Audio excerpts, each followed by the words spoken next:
নজর রাখবো পরবর্তী খবরের দিকে। আজ রাজ্যে পালা বদলের দিন। আজ রাজ্যে প্রথম বিজেপি সরকার শপথ নিতে চলেছে ব্রিগেড প্যারেড গ্রাউন্ডে।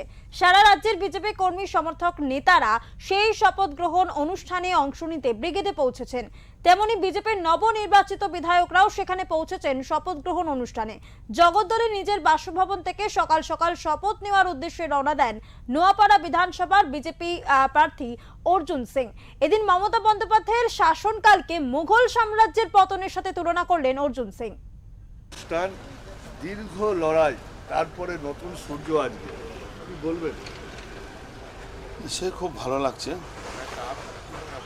মুঘল সাম্রাজ্যের পতন হলো 824 বছর পরে বাংলায় একটা সনাতনীদের সরকার আসলো, যেখানে সনাতন সুরক্ষিত রাখার জন্য সব রকম কি দায়িত্ব পালন করতে হবে? তো বাড়তি দায়িত্ব মনে হচ্ছে।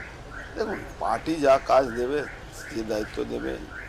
আজকে সারা বাংলায় যেভাবে অত্যাচার হয়েছিল 2021-এ, তার পরিপ্রেক্ষিতে 0% কোনো জায়গায় গণ্ডগোল হয়নি। এটাই ভারতীয় জনতা পার্টি কালচার, এটা প্রমাণ করে দিয়েছে। ভারতীয় জনতা পার্টি সুশাসন আনবে বাংলায়, কুশাসনকে বাদ শেষ করে। শুভেন্দু অধিকারী মুখ্যমন্ত্রী হলেন, রাজ্যের জন্য কতটা ভালো হলো?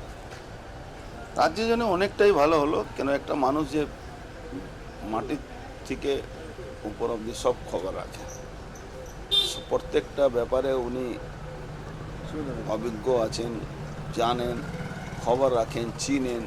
এই বাংলার রাজনীতিতে এই ধরনের লোক না থাকলে আপনি শাসন চালাতে পারবেন।